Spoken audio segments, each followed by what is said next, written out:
Welcome to Tagalog Movie Recap.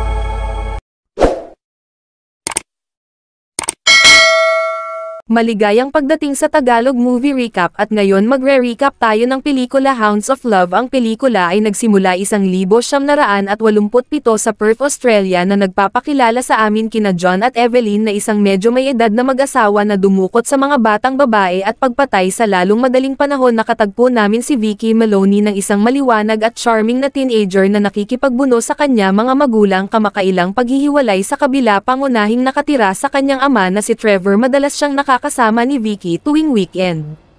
Si Nanay Maggie habang kasama niya ang hapunan Nanay Vicky na humihingi ng pahintulot na dumalo sa isang party ay nahaharap sa pagtanggi ni Maggie. Masama ang loob ng hiwalayan ng kanyang mga magulang para sa kung ano ang naglalahad. Evelyn sabihin sa kanya malayo ang highway dito at nag-aalok sa kanya para hayaan siyang gamitin ang kanilang telepono para tumawag sa taxi. Si Vicky na hindi mapakali sa paglalakad nag-iisa sa gabi ay tinatanggap at atubili sumakay sa kotse kasama sila sa ang tirahan ng mag-asawa ay isiniwalat ni Evelyn pagkakaroon ng dalawang anak mula sa isang nakaraan relasyon na nakatira sa kanilang ama. Hindi nakakalimutan ang panganib na tinatanggap ni Vicky ang imbitasyon para sa mga inumin. Pagkatapos pag-inom ng inumin ay nahihilo siya na pagtatanto na ang mag-asawa ay malamang na nagdroga sa kanya. Tumitindi ang sitwasyon habang ang mag-asawa pisikal na inaatake siya bago ikulong siya.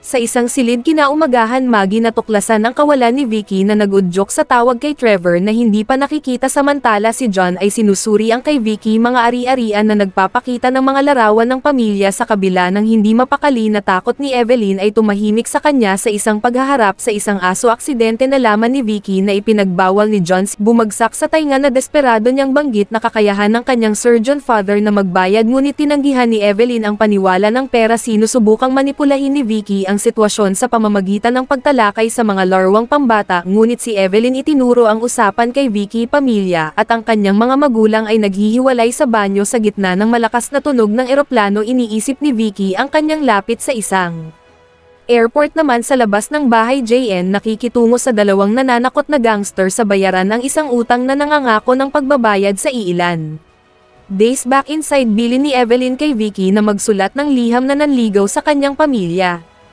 Palihim na itinago ni Vicky ang isang address na matatagpuan sa isang Christmas card habang kinukuha ni Evelyn Vicky sa banyo. Pagdating ni John sa bahay at dumating upang kunin si Vicky kasama niya ang isipin na magkasama sila, si Evelyn ay sinusubukan niyang manigarilyo upang makagambala sarili mula sa ginagawa nilang magkasama sa lalong madaling panahon ang pagkabalisa sa bintana, ngunit nagbago ang kanyang isip pagkatapos makita ang asong nakaupo sa labas. Nang si Jay ay may sapat na at tinulak si Evelyn palayo sa kanila.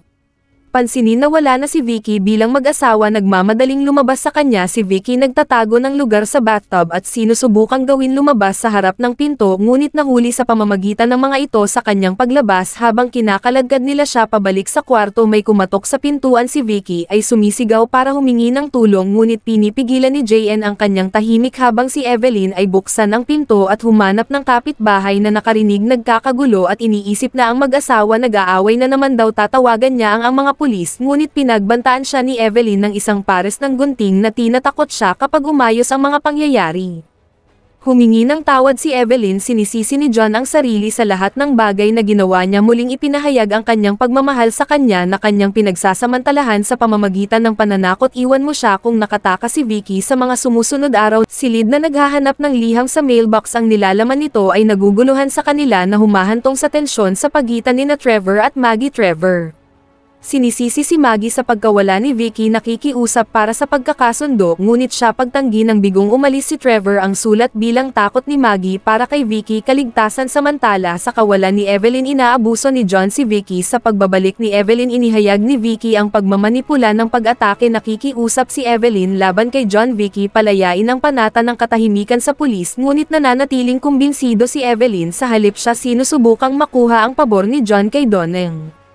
Ang make-up ni Vicky kapag hindi siya matagumpay, nagmumungkahi na patayin si Vicky ng isang panukala kay John. Pagtanggi, naputol si Evelyn at nagbanta magpakamatay, pero parang hindi naman pakialam sa kanya. Pagkatapos ay inaakusahan siya Ginahasa ang menor de edad na si Vicky ngunit nagawa niya manipulahin Sir John assures Evelyn pero siya lang ang mahal niya at sinusubukan ni Vicky. May ibig sabihin siya sa huli pumayag na patayin siya sa Lunes araw na ginagamit niya para patayin lahat ng biktima niya. Muling sinabi kay Evelyn na mahal niya ito at kinukumbinsi siyang sumama sa kanya sa pang-aabuso. Vicky ay wasak na ang kanyang plano ay muling nabigo at siya ay nagsimulang mawalan ng pag-asa sa susunod na araw. Habang naglilinis ang silid ni Vicky ay sinimulan siyang panunuyan ni Evelyn paano kung nakinig lang siya sa kanya.